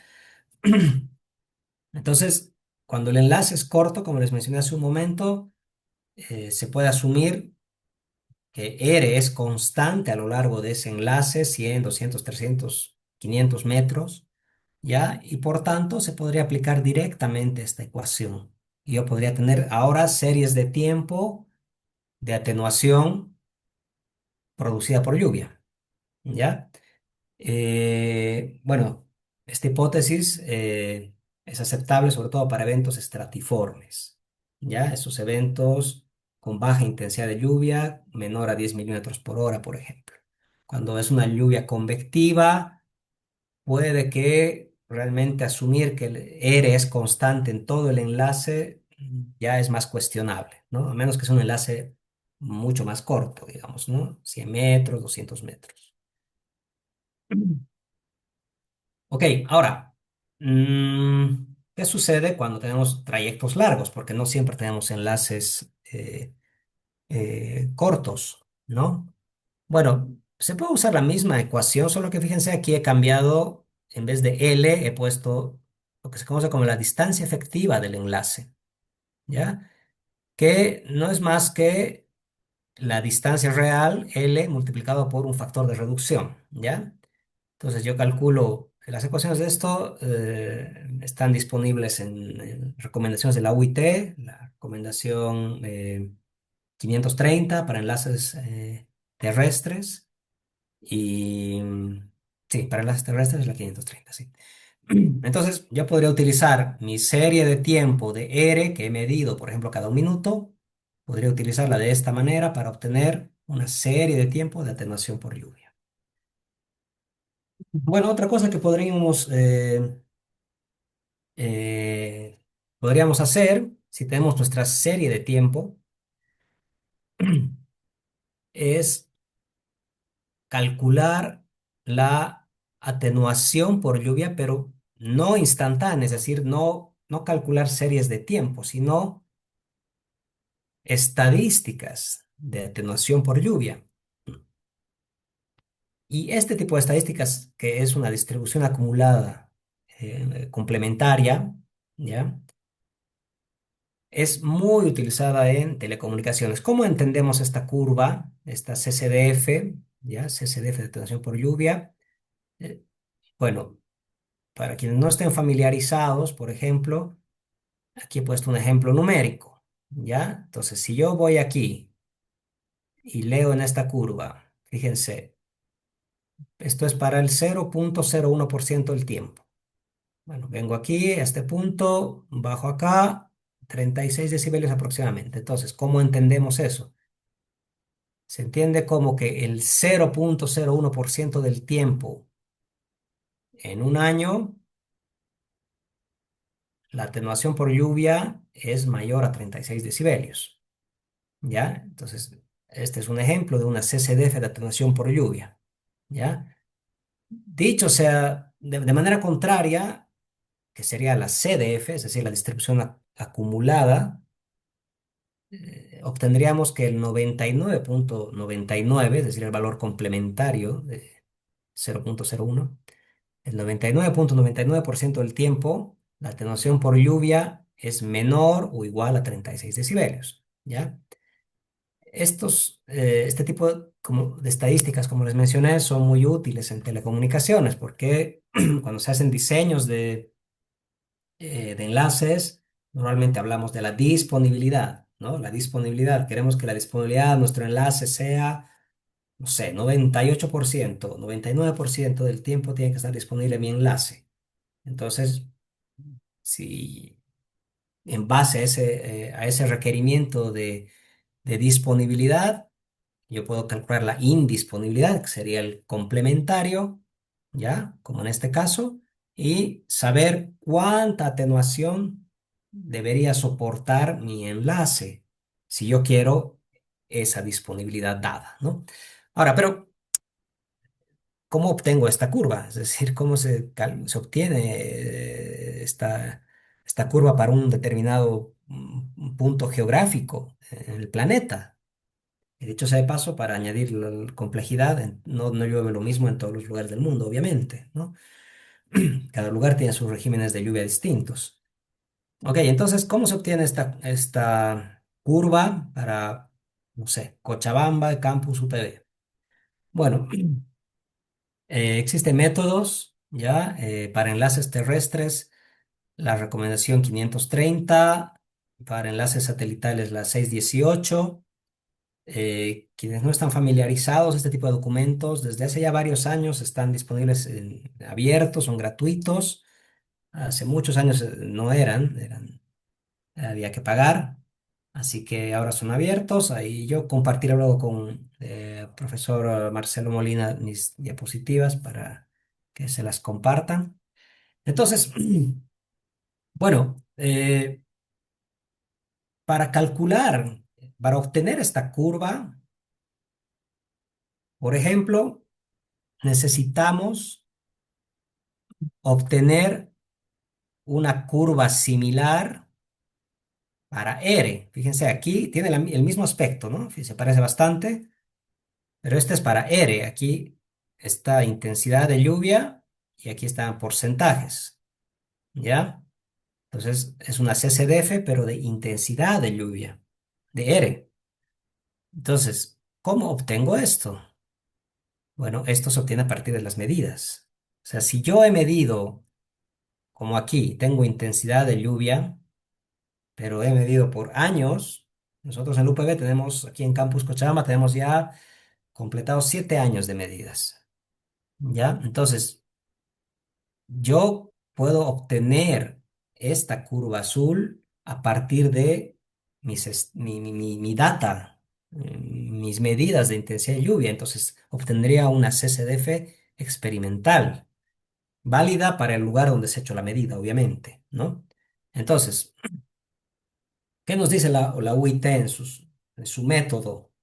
¿No? Que a partir de una CCDF de intensidad de lluvia, ya, esta es una variable aleatoria, no se olviden, la intensidad de lluvia, que de eso va este taller. Solo que aquí estamos haciendo cómo esa complejidad de estudiar los procesos estocásticos, cómo se puede llevar a un método un poquito más práctico que define la UIT para calcular estadísticas de atenuación por lluvia. ¿Ya? Entonces, una vez tenemos esta CCDF que hemos medido, si es que hemos tenido la dicha de poder hacerlo, ahora les contaré qué se hace cuando no se puede. Entonces, vamos a este valor para el 0,01% del tiempo. Aquí leemos el valor y ese es el valor que vamos a utilizar en esta ecuación. ¿Ya? ¿Ya? Gamma 001. Se llama gamma 001 porque está calculado a partir de R001, ¿no? Entonces, yo puedo extraer R001 de medidas de intensidad de lluvia. Idealmente, medidas que deben ser hechas cada un minuto, como les he dicho. Sin embargo, si no hay esa posibilidad, que es bastante usual, hay dos opciones. Una, utilizar series de tiempo de R que se han medido con un tiempo de integración mayor a un minuto. y luego se aplica un proceso de conversión que nos da la UIT, ¿ya? Para convertir la CCDF de R con un tiempo de integración mayor a 1 minuto a una CCDF de R como si hubiera sido obtenida cada 1 minuto. Y es un procedimiento un poco complejo. Y si en definitiva no tenemos ninguna medida de nada de R, quiero decir, ni cada 1 minuto, ni para tiempos de integración mayor a 1 minuto, hay otra recomendación de la UIT, la 837, que nos permite obtener la CCDF de R para cualquier punto geográfico del mundo. ¿Ya?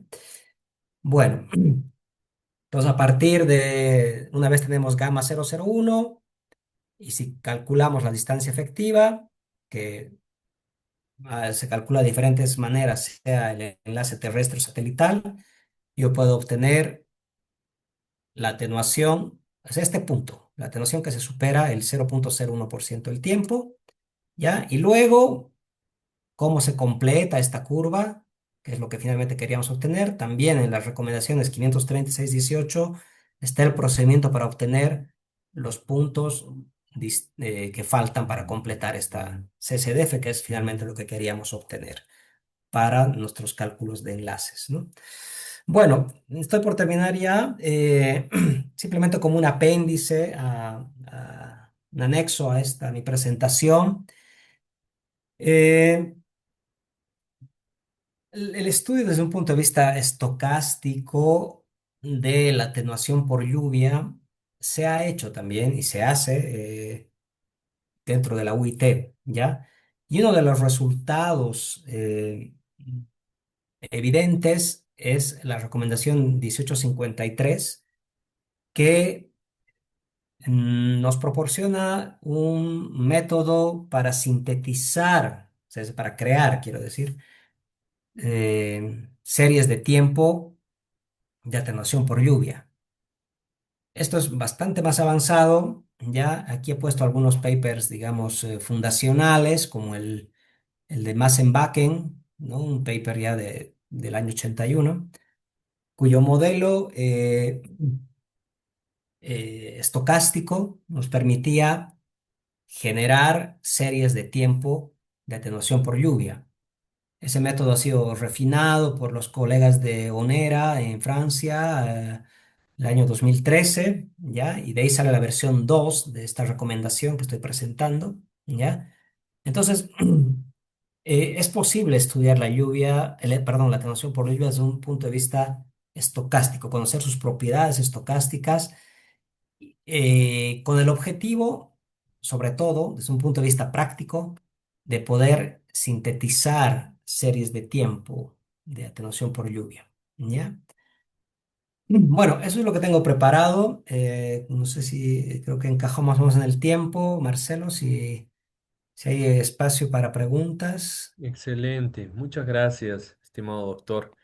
Em, Aquí hay tres consultas, pero por el tiempo justamente vamos a hacer referencia a una, ¿está bien?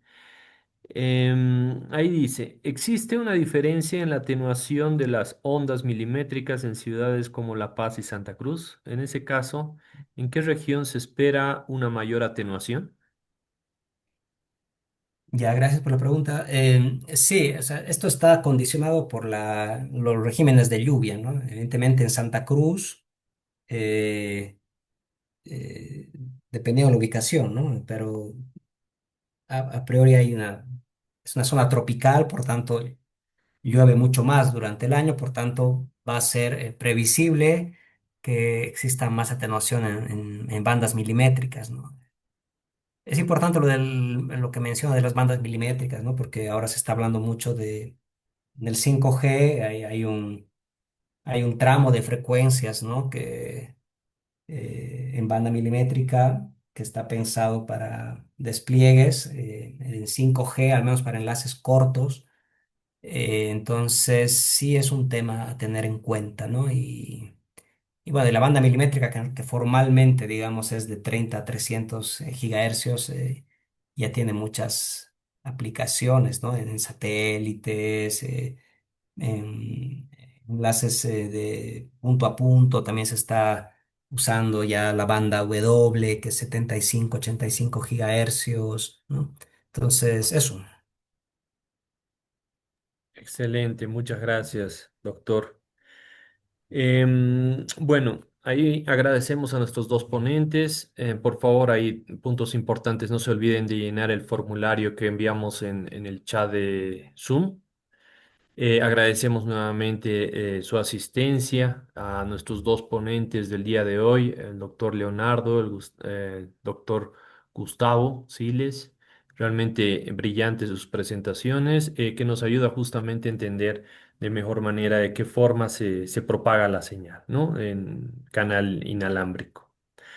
Bueno, también un punto importante es de que eh, muchos mencionaban o tenían la duda, ¿no? O tal vez la recomendación en todo caso de que adelantáramos una hora el día de mañana la presentación, ¿no? A las 6 de la tarde debido al partido que hay a las 7 de la noche, 7:30 en realidad.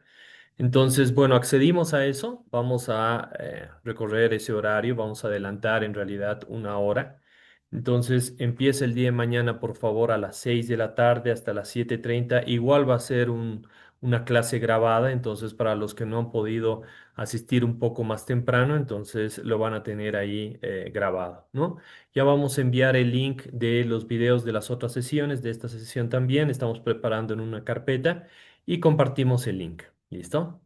Bueno, sin más, muchas gracias a los ponentes, gracias, doctor Calderón, gracias, doctor Siles, doctor Gonciorowski, muchas gracias, Yuri Miranda, ¿cierto? Y a todos los que nos están ahí acompañando en las redes. Muchas gracias, saludos.